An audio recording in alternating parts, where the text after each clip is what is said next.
بسم الله الرحمن الرحيم. الحمد لله رب العالمين، وصلى الله وسلم وبارك على نبيه الأمين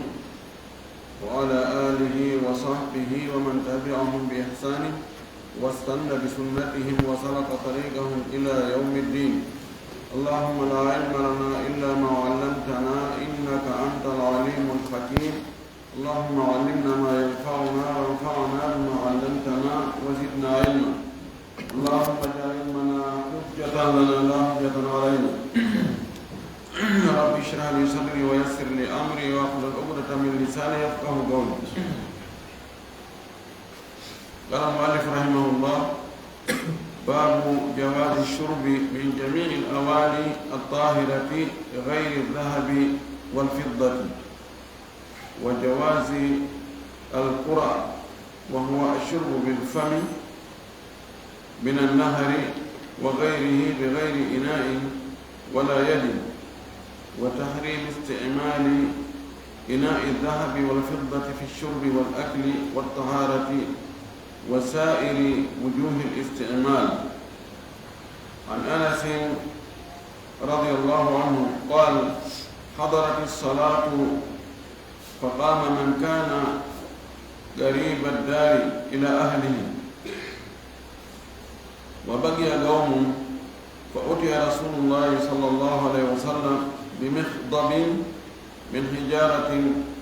فسرر المخضب أن يبسط فيه كفه، فتوضأ القوم كلهم. قالوا: كم كنتم؟ قال: 80 وزيادة. متفق عليه. هذه رواية البخاري. وفي رواية له ولمسلم أن النبي صلى الله عليه وسلم دعا بإناء من ماء، فأتي بقدح رحراح فيه شيء من ماء، فوضع أصابعه فيه. قال أنس: فجعلت أنظر إلى الماء ينبع من بين أصابعه، فحذرت من توضأ ما بين 70 إلى 80. وعن عبد الله بن زيد رضي الله عنه قال: أتانا النبي صلى الله عليه وسلم فأخرجنا له ماء في دور من صفر فتوضأ. رواه البخاري. يتي الله سبحانه وتعالى تدل ما ندور بسني الحمد لله يتي ينتري وجول إن لا رمي محمد صلى الله عليه وسلم ومونول أمير سبو يومين يجول صحابة بنفم وجول أيدن نانقل جوك بدينك بجوك نوكا يوانا جوكي من دين. اللهم آمين.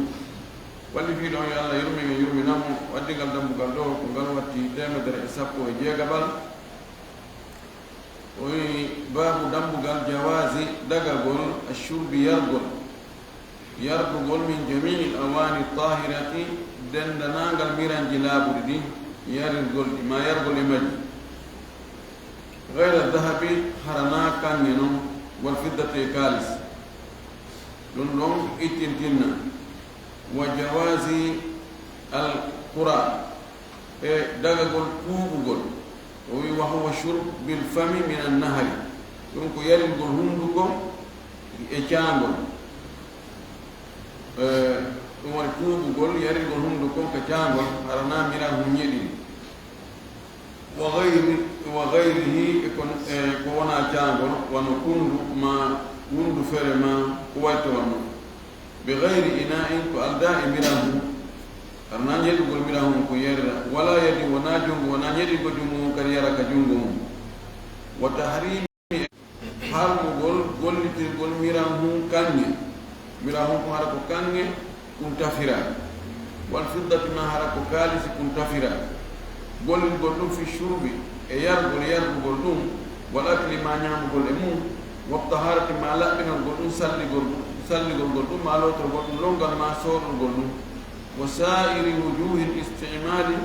e dendanangal geese gollitirgol, dendanangal ko gollitirte kon gollitirgol ɗiɗo miranji ɗiɗi. miran hum ara ko kange ma miran hum ara ko galis. ɗum ɗo dammugal nga yewta en wonde miranji ɗin fuusi ko laaɓuɗi.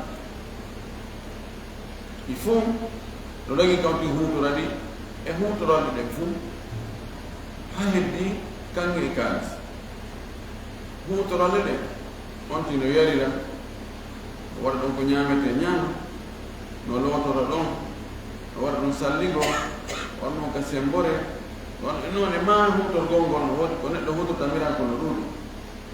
ɗum ɗum fof harayno dagi ha heddi miranji ɗiɗi miracle moƴƴirakum kandu e miracle moƴƴirakum kalis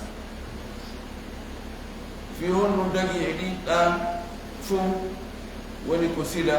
ko moƴƴinira woni ko baafata woni ko kire woni ko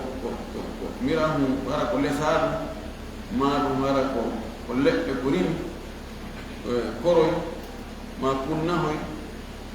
ma koko saña ma koko maha ɗum ɗo fof ɗuno dagi ha lukki kañum on e kalisa wan koye andu wona enen tagi hoore men wona enen jeehi hoore men koye maccuɓe Allah mbaɗen koye maccuɓe Allah wono o faala o wotortani ko faala o daginante ko faala o kadi harminante kono kala wo ko harminani hara e nder to lorrano e muɗum ko ɓuri heewde ko ma hara ko darnagol en est ce que en jaɓay ka en jaɓat kala ko daginan en kadi hara lorra ala nder to ɗum noon julɗo on ko ɗum woni almuslim ko almustaslim ko yo tigi jebbiti ko ya ɓorno ɓoggol ka danima jonna allahu on ene laaɗon yoɓe ɗo ɓe nabire kaɓe faalira o an ala choix ala ko faalama ko wi ya waɗ wo ko ɗum watta ko ɓe suɓani ma o ko ɗum welma ko ɗum woni julɗo o addi ɗo hadise aji buyi ka lambugal ɗo hadise arano on watti 773 ko Anas bin Malik on ko fillimo gal Anas wi hadrati salatu julde fewndi nokku wakkati julde hewti juulugol fa gaalo man kana qariba dari ila ahlihi ɓen ɓe tawata galle mum e galleji mum ɗin no ɓattino a juulirde kamɓe woni ɗon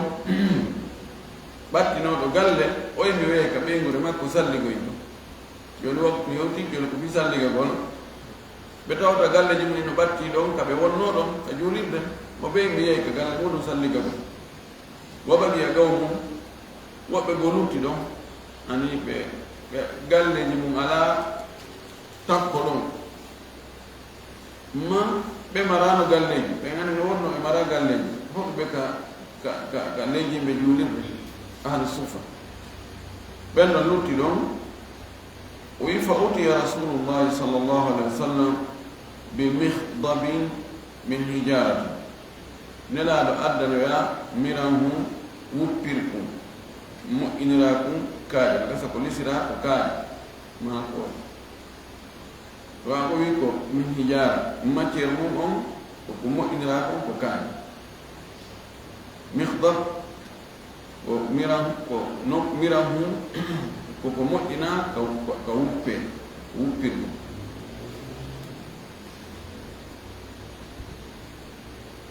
no wirden noon ɓaawa ɗo goɗɗum ko leɗɗe ɗen ɓe lesayno ɓe waɗa miranji goɗɗum ko leydi ɓe mahayno ɓe waɗa miranji goɗɗum ko guri ɗin ɓe waɗayno miranji goɗɗum hay kaaƴe ɗen e hoore muɗum eɓe lesaynoɗe ɓe tufa e ɓe hirɓe ɗumanno ɓe itta le ha lugga ɓe huuton ɗum fof no woodi ɗum o addana noon ɗum miran hum ɗo tawi ka lasli ko hayre woni ko heefa nder muɗum ha luggi kono fasahura almihdabu an yabsuta fihi kaffahu tawi noon kun ɗo miran hum ɗum fanɗi fiyo fontu walli junngo makko ngon on naatde tan ko fontango tawi junngo makko ngon fontata ko so naadi ka nder miran hum nder ɗo keyi kum faaɗi kum fanɗi ɗum jannda han kono tawi ndiyan ɗan ko beru ɗum ɗon tun bimana ɗum cattal gokku tunni ma ko miran hum gokku tunni ɗum tawata hay junngo fontata ko nder muɗum ko ɗum adna ndiyan jon non jamanu jodi ni eto gono nelaɗo sala sallam ɓaye waɗi jungo makko ngol nder ɗon ni lillahi o waɗi du'aji makko ɗi alqawmu kulluhum yimɓe wonnoɓe ɗon fof ɓe salligi ɗan ndiyan ɗon ndiyan noon ka lasiriɗan yonata fayda neɗɗo goto tawi luggendi makko mo yonata ko jungo fonto en andina amiran jam gosa ko watta ɓuuri wona litre ɗiɗi ma litre kono e barki nelaɗo ki allah ɗuɗɗini ɗan ndiyan ɗon ko e mujisaji makko ɗin ɗum ɗo jeeya ɗuɗɗingol ñaamete fanduɗo o yona yimɓe bus ɗuɗɗingol ndiyan ɗan tawata kono yimɓe ɗiɗo wawano ɗan hutorde ɓe gasi gaalu yimɓe ɓe wi sahabaɓe ɓe landiti noon anas ɓeni ene kam kuntum ko on jelo noon si anas kañum no tawa ko on jelo wonno ɗon gaala o wi'i 80 wa ziyada ko 17 e goɗɗum 17 ko ɓeydi no ɓeydi hol 17 miran mo noon ko tawata junngo fondata ko e nder mum kono ko allah ɗuɗɗini woɗɗum de ko allah waɗa barke mum waɗa barke allah waɗa barke meɗen waɗa barke kadi e ko arsikene muttafaqun alayhi o hadis no fotta sellugol muɗum hadi riwayatul boukhari ɗum nde soggande ɗo ko boukhari fillori ni wa fi riwayati lahu wa li muslimin no ari filla e goɗɗo goo mo kanko imam boukhari o filli kanko imam muslim kadi no tawtimo ɗon wonde anna nabiya sallllahu alayhi wa sallam tabiti wonde ɗulaɗo allah on da'a bi ina'in min ma'in nelaɗo noddi miran hum ɗum ndiyan woni mo miran hum ndiyan o inni addanila miran hum ndiyan ɗon fa utiya bi gadahin o addana kuru ma peretu rahra iyaaji kum rahra ko tawata no yaaji kono mawtowa kono no pilenti hum no ɗe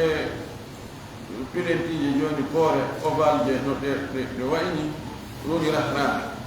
no yaaji yo kono lugga o addana ɗum fihi shay'un min ma'i no e toon goɗɗum e ndiyan yani ndiyan seeɗa no nder toon fa wada asabi'ahu fihi o waɗi kolli makko ɗin ka nder kum pilenti hum ɗo kummira mum ɗo tum waɗi o kolli makko ɗin gala anas windoto ɗon o wi'i fa ja'altu anduru ila alma'i mi fuɗɗi ndaarude noon ndiyan ɗan mi waɗi yoni miɗo ndaarude ndiyan ɗan yambu hiɗan ɓula ɗan tubbito min bayni asabi'ihi ka hakkude kolli makko mi ndiyan ɗan no bulbulta no pullito ka hakkude kolli makko ndiyan no pullito ɗon o yini are salligon sallige ɗan yalta ɗon wucco ɗan ɓula wano ɓundu ɓulirta ni ma nokkel gata ndiyan ɗan no pullito yalta nder ndiyana tubbito ka hakkude kolle makko o yimɓe salligo yimɓe ngadi salligi o wi fa hasartu sella fa harastu haraza e hasara ko gootum mi hotti ndaarugol joni na waɗɗo ni ndaarani ɗo tele yimɓe 50 ko harsa mi ndaari mi hotti yimɓe ɓen man tawadda ɓen salligiiɓe ɗon ma bayna 70 ila 80 ko hakkude 90 ha 90 telewal ɗon so ko apapere mi waɗi ɓen hasartu mi waɗi ɓen apapere mi hotti mi ndaari yimɓe ɓen mi eɓɓi ɓe ɓeɗo ko hakkude 90 e 90 ko telen ɗo ɓe mankata 90 no gasa ɓurta 90 salligiiɓe kummiran mum ɗum tawata ɗum hay yimɓe jowo siko aadi on hara ko naturel yimɓe jowo salligata koye makko fof ko e barki nelaɗo ki barki batte jiɗaɗo ko ɗum wasi batte makko on no barkinore no jogii barki hadise ɗimmo on ɗo kanko watti 174 won abdullah bin zeyd ittama e abdullah bin zeyd radiallahu anhu qala o wi'i abdullah bin zeyd ibne abdi rabbihi al ansar qala o wi'i atana annabiyu sallllahu alayhi wa sallam nelaɗo seennuke ka amen fa akhrajna lahu ma'an min tawrin men yaltinanimo ndiyam immorde taw ko ɗowi kitilu no wiye payanu taw ko payanu ko wi tawru min sufrin payanu ma kon catalum kono ko moƴƴinira ko sila sufru ko sila fatawadda o sallini rawahu Bukhari ɗo holli wonde sila no wawa moƴƴinede miram ko huutore ɗo ko dowga ko ɗuɗɗingol ndiyan ɗan ɗum ɗon e andugol ko matiére honɗum o miram moƴƴinira holli wonde matiére ji ɗin fof si moƴƴinirama miram o miram no huutore sina hara ko matiére kange on e kaalisi on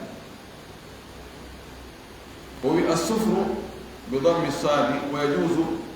yajuzu kasruha ay sifru wa huwa nuhas ko ɗum woni ko kire tuklo wiyata kire enen wiye ko sila wa tawru o wi tawru kal qadahi wa huwa bitta'i musannati min fawq ani gadah e tawru fof ko gotum ko noone emirani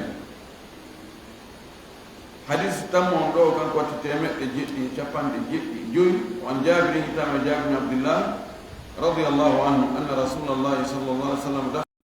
wa ma'ahu sahibun lahu tawi nelaɗo wondi e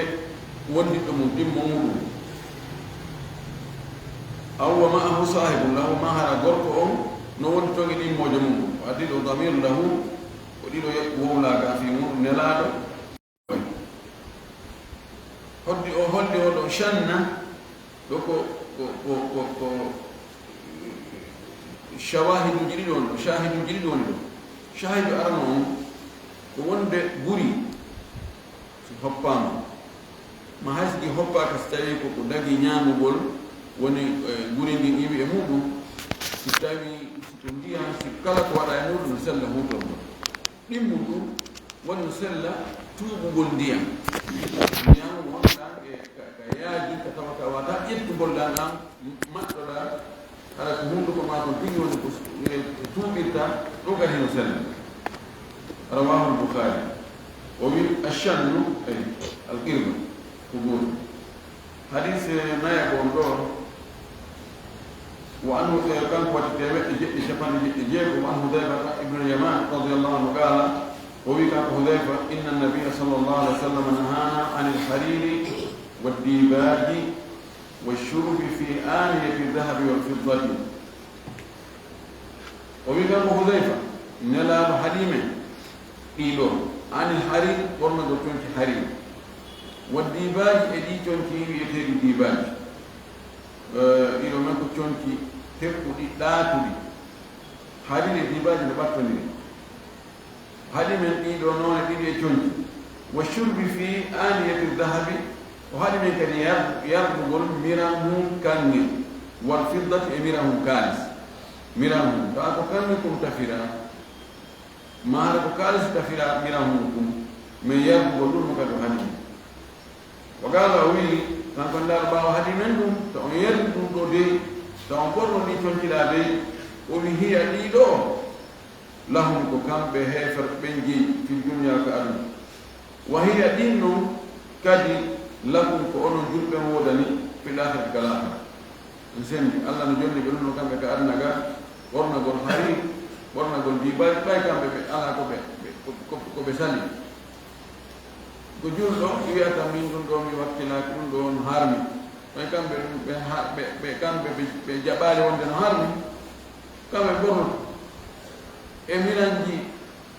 kange e kalis tawata ko kange e kalis moƴƴira woni ko kuyedi woni ko wendi woni ko pilenti woni kala ɗum ɗo kamɓe ɓay ɓe jaɓali wonde no harmi yimɓe jettu kamɓe ɗum woni geɓal maɓɓe ka adnaga enen jumɓe ɓen wona ko faala ɗen fuu watte koko dagani en ɗo yon noon laatara ɗum ɗo ko ene wona ɓay ko aljanna ko tonga a laata ko aljanna wi ko ɗum no harmi yi accu ko ɗum waɗa yi accu ayi ɗum ɗo wattaki ɗum ɗo memataki ɗum ala ko aljanna ko aljanna fof ko leyɗum on tigi no wawi wa ɗon no waɗu daabe jini wawi ka aduna gani hay hunde daabe ko yettinare lorrayɓe ala ko yeten ɗon ɗo ñamataki man ɗo yarata ɗon kadi ka aljanna ko noon o wi ɗum ɗo ɗiɗo piiji kamɓe heeferɓe ɓe jaɓaali e ko Allah harmini kon wonde no haaɓi ko kamɓe jeeɗugaɓe huutoɗo ɓe gera ko ɓe faala o onon kadi ko laakara hara ano kadi o gera kon ko faala ɗo o muttafaqun alayhi hadise jeegam on ɗo ma jowab on kam hadis jowab on ɗo wa an ummi salamata itama e nene ummu salama radiallahu anha anna rasulallahi sallallahu alih w sallam qal wonde ɗula ala ummaki alladi o yashrabu mono yara fi aniyati lfiddati e miran mum tafiratum kalis o yarira ɗum innama yujardiru andu ko woni e gonƴade kon jarjara gala ɗo ndiyan futtitta noon kadi rewta ka dande futtoye ko woni e gonƴade kon fi batnihi ka reedu makko naara jahannama ko yiɗo jahannama ɗon ɗo be itibare ma'al be itibare ma sa yakunu kono sina ɗum so tawi neɗɗo joni ñeɓɓi ndiyan tawa ko miran tafira ko kalis ko kop kono ko kalis o tafira o waɗi ɗon ndiyan yimo yarde galaw honno wono yarde ɗon ko ndiyan kala so kono ɗo wonno Allah yoɓiro yayno ɗan ko woni ndiyan ɗon kon o yardiroyɓe ɗum yiide ñande dalga la mahalata feere o ala sina hara on tigi tuuba o tori Allah yaafimo gollitira ko waɗoyta ko wasi tawi waɗi no heewi arabu no wonira noon tawa waɗali taw kono e andi ko ɗon fokkiti waɗgol inna waɗi kono joni usman taw no wi ya ayyuha alladina amanu ida qumtum ila salati faghsilu wujuhakum wa aydiyakum ila marafiqi wamsahu bi ru'usikum wa arjulakum ila al-ka'bayn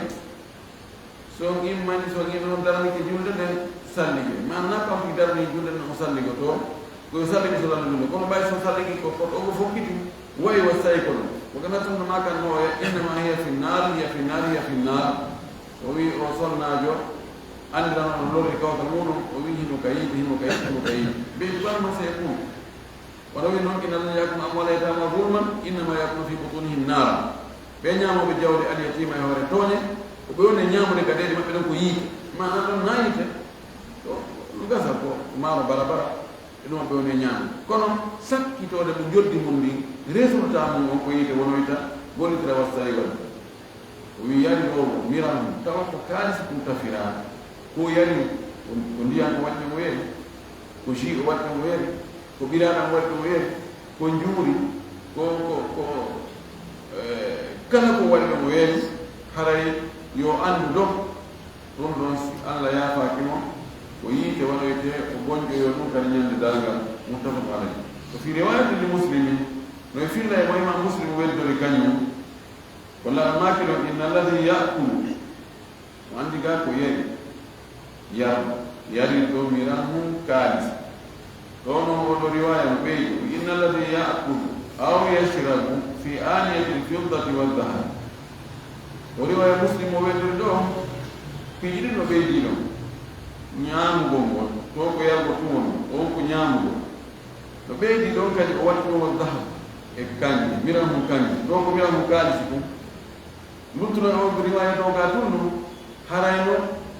en wiyan joni noon ko yargo ngol o haɗi joni ñaamugo ngo ella ala miɗo wawi ñaamirde kum kono mi yarita kon noon o wawno wiide kadi ɗo ko miran mum kaalisi o wi amma min ɗo ko miran mum kangel woni e ñaamirde tertera kono o riwaya ɗo ari watti ɗon ɗiɗi ɗi noon watti wonde ñaamugol ngol kadi ñaamugol e miran mum kaalis dagani o ɓeydo kadi miran mum goo miran mum kange ɗum wa fi riwayatin lahu ɗo e filla e makko mo imam muslim filli kadi fayin o weddori kanko ɗum man shariba fi ina'i min dahabin mo yari e miran mum immorde e kange ɗon wayi hara na miran mum ɗum fof na ɗum kange kono e nder makkum kangena toon ɓayɗo min no andata ko jusu tabu idiyel aw fiddatin ma kaalisi innama yujarjiru andu ɗon e gonƴade fi batni garede makko naaran ko yiite min jahannama e moɓɓe yimɓe ono riwaya holli naade ɗon almumawwa wal matli hara miramu ɗum tafira inne ko sila kono pentire nder mo ɓaawo suddire kanŋe ma kaalis ɗo kadi naati fi kala miramu ɗum fof matiére ko moƴƴina kon fof wona kanŋe mana kaalis goɗɗum gono jini mana tafa ha gayna moƴƴina ko sila ma ko mbaafa jon noon suddire ɓaawo on e nder on couvrir ndiyan kanŋe ma ndiyan kaalis ɗum no waɗe no heewi ɓe waɗa ɗon kala ko plaka ɗum wonata plaque on ɓaawo mum on sa yi fof sikka ko kanŋe tawa nder ɗon ɓay waɗgol kanŋe on fof ana matiére on fof ƴetta e gramme ji buñ no wawi ɗo ƴetta wano 2000 grammes masina kono si tawi ɓeyde joni 1500 grammes ɗum ɗon wona matiére goɗɗo go hoyɗo mi baafa tan ma sina joni o e 500 ɗum ɗon ɓe waɗa ko kanŋe ɓe meltira ɓaawo gama ɓe meltira nder ɗum woni almatli almumawwa almughasha miramu mughasha joni on tigi waɗa tafa miramu ko waɗa ko kanŋe ma kaalis tigi won gonno wota yimɓe ay kaari na kaari ko miramu kanŋe ma ko miramu kaalis woni e kañum woni e utilise ɗe ƴetta noon baafata o wuuja ɓaawo wujira nder joni nder ɗum ko kanŋe ma ko kaalis nono ɓaawo ga waɗama goɗɗum goo ina ndaara hay kono ko miramu miranji kanŋe wonnoto no ayi joni fof mino mi change ɗum ɗo kadi no naati ɗiɗo fof haren haala ko honɗum dagoy ɗo ɗon miramu hunkum ko joni miramu on si kunkum feera fusa waɗa pergo jonno andi law ɓe ñootay ɓe fempa wayluɓe ɓe wano fempude wano koroy koye so tawi joni koye fetti ma koye waɗi pergol ma koye fusi ɓe hayno ɓe waɗa ɗuma ɓe kelpa siko ɗum ɗo waɗira ko kanŋe ma ko kaalis ɗum ɗon ɓurɓe ɗuɗde ɓe kala fof ɓe wino dagi to dagi ka ñootire miran hunku ñootire kanŋe ma ɗum kaalis no ari e hadisaji wonde nelaɗum sallallahu alih w sallam jogino miran hun goo ɗum fusi ko ɗum ñootirano kon ko kaalis ɗum ɗo are no daggi ella alaaji kulasatu qawli ko raɓɓiɗi konge ko ngongol ko wonde ɗiɗo matiére ji ɗiɗi ɗi golletitaki ka miranji kañumɓe kaalis siko ka cuɗaari ɗiɗo ɗiɗi no daganiroɓe kanŋe o kaalis mo cuɗaari ndin no sella kaɓe waɗa ɗum kodi noppi kaɓe waɗa ɗum jawe kaɓe waɗa ɗum chaine kaɓe waɗa ɗum kurundaji probléme o ala no tawi wo cuɗaari tawata ko sonnaji tout watta kanŋe o kaalisi yo tafe o moƴƴinane ha o laɓini ella waɗaani amma gorko on kaalis iko hurundaare no sella ka waɗa ono sellanta gorko ka o waɗa hoɗum longu sellata ka waɗa jaw sellata ka waɗa chaine sellata ka o waɗa honno wiyete kala ko tawata ko cuɗaani ɗum sonnaaɓe ɓen ita joni kono wattugol ñiire plombirgol ñiire sellata plombira ñiire nden kaalis bal no woodi wiɓe hay kanŋe on no dagwasi ko plombugol ñiire nden ma wattugol ñiire ɗum ɗum e hurundaare nden no dagani goɗɗo on ka o cuɗora ɗum ɗon siko kaalis